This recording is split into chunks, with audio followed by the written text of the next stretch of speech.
Macroeconomía, presentado por Juan David Bravo Flores, en la asignatura de Formulación y Evaluación de Proyectos, dentro de la especialización en Gerencia de Proyectos de la Universidad Minuto de Dios.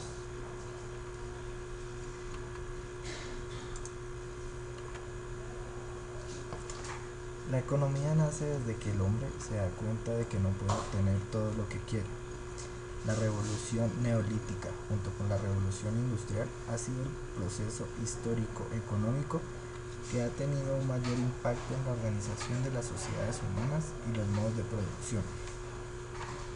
Desde sus inicios, el hombre ha buscado la forma de satisfacer sus necesidades básicas. En un principio, utilizó como medio para su supervivencia la caza, la recolecta y la pesca. Las diferentes formas de cómo se ha organizado el hombre para satisfacer sus necesidades a través del tiempo y de su historia se denominan modos de producción.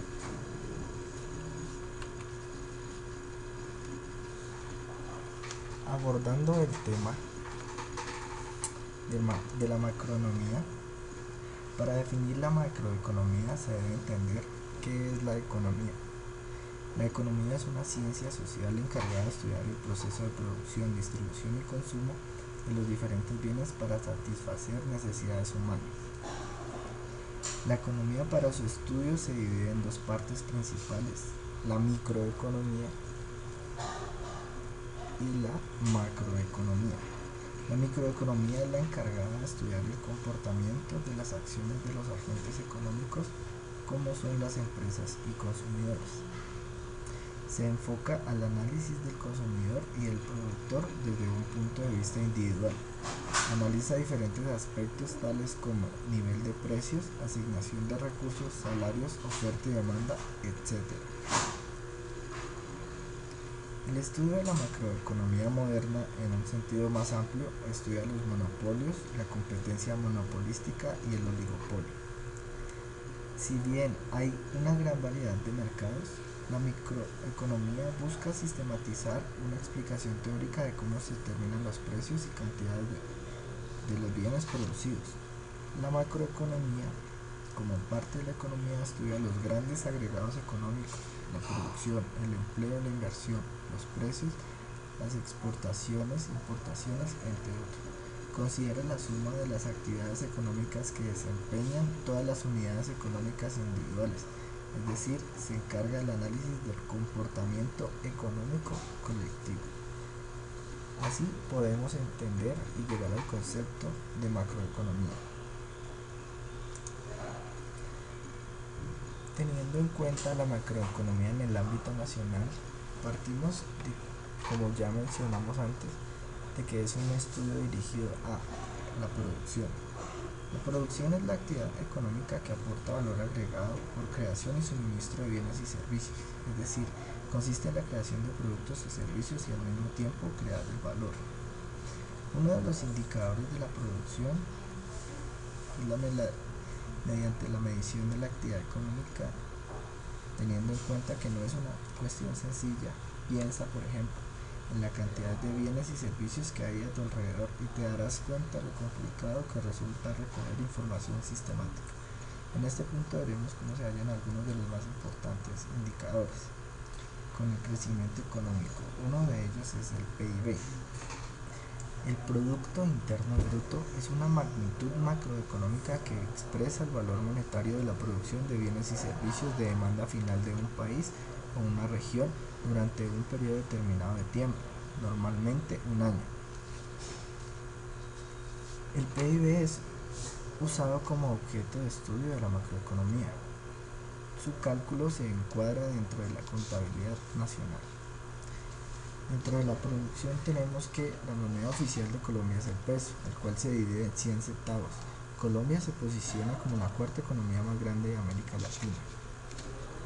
Hace parte de los CIBETs: Colombia, Indonesia, Vietnam, Egipto, Turquía y Sudáfrica, que lo conforman economías emergentes con alto potencial de desarrollo.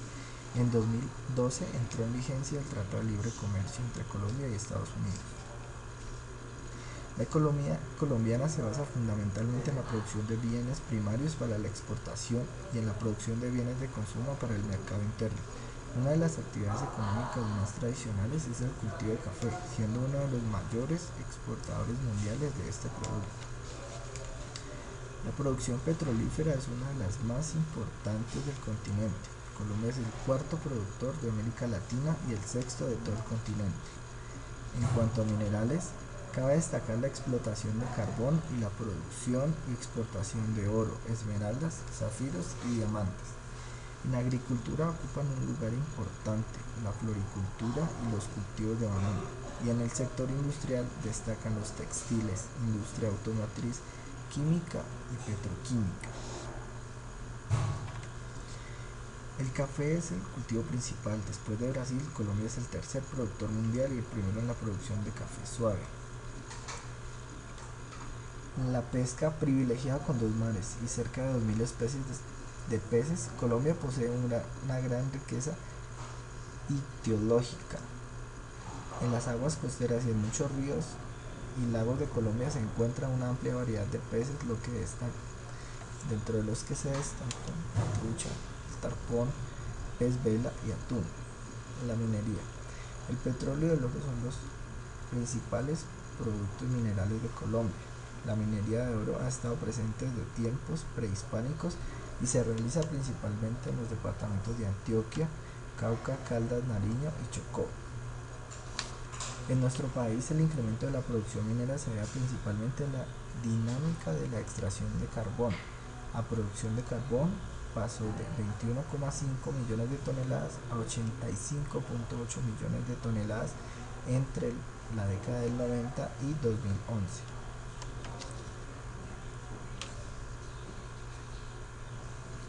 Otra variable a tener en cuenta es el empleo. El empleo es el rol ocupacional, social, realizado en virtud de un contrato formal o de hecho, individual o colectivo, por el que se recibe una remuneración o salario. Las tasas de empleo y desempleo calculadas por el Departamento Administrativo Nacional de Estadística, DANE, son indicadores de la evolución en el tiempo de respectivamente la proporción de personas que, estando en edad de trabajar, se encuentran ocupadas y de la proporción de personas que, teniendo la intención de trabajar, se pueden emplear.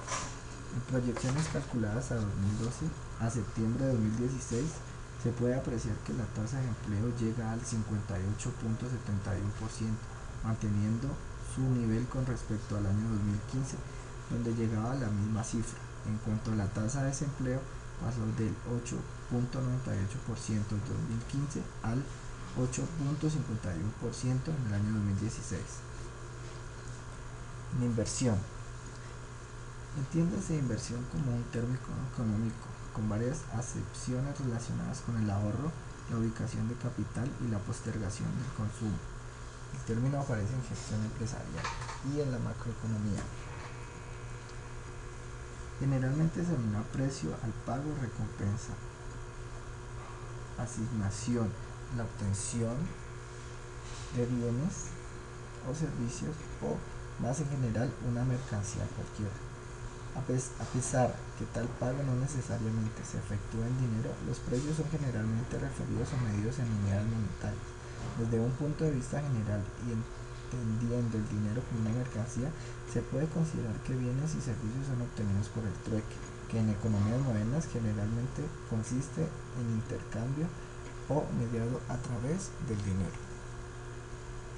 Ahora, seguimos con las importaciones. Son el transporte legítimo de bienes y servicios del extranjero, los cuales son adquiridos por un país para distribuirlos en el interior de este. Las importaciones pueden ser cualquier producto o servicio recibido dentro de la frontera de un estado con propósitos comerciales. De acuerdo con las declaraciones registradas ante la DIAN, en agosto de 2016 las importaciones disminuyeron menos 4,5% con relación al mes de 2015, al pasar de 4.438,3 millones en 2015 a 4.236,5 millones en 2016, hablando en dólares. La disminución de las importaciones colombianas en este mes obedeció principalmente a la caída de 9,2% en el grupo de manufacturas. Siguiendo con las exportaciones, que son cualquier bien para la economía o el servicio enviado fuera del territorio nacional. De acuerdo con la información de exportaciones procesada por el DAN y la DIAN, en septiembre de 2016 las ventas externas del país disminuyeron 5.6% con relación al mes de 2015, al pasar de 2.870 millones a 2.708 millones, hablando en términos de dólares. Este resultado se explicó por la caída de 8.1% en las ventas externas del grupo de combustibles y productos de las industrias extractivas y 16.1% en el grupo agropecuario. Ahora, vamos con el ciclo económico. El ciclo económico es un fenómeno que corresponde a las oscilaciones reiteradas en las tasas de crecimiento de la producción, el empleo y otras variables macroeconómicas. En el corto plazo, durante un periodo de tiempo determinado, generalmente varios años. Los ciclos económicos tienen una serie de características comunes que tienden a repetirse, pero cuentan con amplitudes y periodos muy variables. Para dar un resumen, en este sentido, la macroeconomía analiza el funcionamiento económico de un país como un todo, incluyendo su relación con el resto del mundo. También hace una diferencia entre el corto plazo y largo plazo. En el primero se observa la elaboración de modelos explicativos como el comportamiento del ciclo económico, los niveles de desempleo, la inflación, déficit público y el déficit comercial exterior, mientras que en el segundo se plantean cuestiones de crecimiento económico, la productividad y los efectos de la política. Esto es teniendo en cuenta la microeconomía y la macroeconomía. Ya centrándonos en la macroeconomía, tenemos que su estudio es muy importante, pues proporciona los elementos necesarios para realizar un análisis de las principales cuentas económicas de un país, permitiendo conocer mejor el funcionamiento y desarrollo de los diferentes sectores económicos, así como el de la economía en su conjunto, para comprender el grado de crecimiento y desarrollo de los mismos. Teniendo en cuenta los conceptos involucrados en la macroeconomía, podemos proyectar un criterio personal. Desde mi punto de vista, Colombia es un gran productor, gracias a su riqueza en recursos naturales, envidiada por muchas naciones. Los impuestos cobrados a los colombianos generan altos ingresos, los cuales no son bien administrados por el gobierno, muchas veces por beneficiar a unos pocos, llamados monopolios. La inversión del gobierno es centrada. Necesitamos que el Estado invierta en proyectos de investigación, que invierta aún más en las universidades, las cuales son las principales fuentes de investigación en el desarrollo de un país. La tecnología, que hoy en día juega un papel tan importante, es un elemento primordial a tener en cuenta en la creación de maquinaria que permita transformar dichos recursos naturales, que solo se quedan en exportaciones a un bajo precio considerado con la materia transformada que llega a nuestro país, o sea, los productos finales, que llegan a unos precios muy elevados. Si tenemos los recursos naturales, las universidades y excelentes investigadores, ¿por qué no podemos generar nuestros propios productos? Todo esto es parte de la macroeconomía de nuestro país. Todo se interrelaciona. La llegada de los acuerdos de paz van a permitir que la inversión extranjera arribe con mucha fuerza. El panorama es optimista siempre y cuando no nos dejemos vencer de la corrupción. Para finalizar, tenemos algunas conclusiones. Primero, la macroeconomía permite analizar el funcionamiento económico de un país. También pudimos apreciar que, mediante el estudio de los fenómenos como el ciclo económico, se puede determinar y proyectar el comportamiento económico de un país a futuro, siendo útil para tomar medidas y contrarrestar posibles afectaciones. Tercero, es importante entender los conceptos vistos para un gerente de proyectos, ya que al liderar un proyecto es necesario conocer cómo las variables económicas pueden influir en su ejecución. Muchas gracias.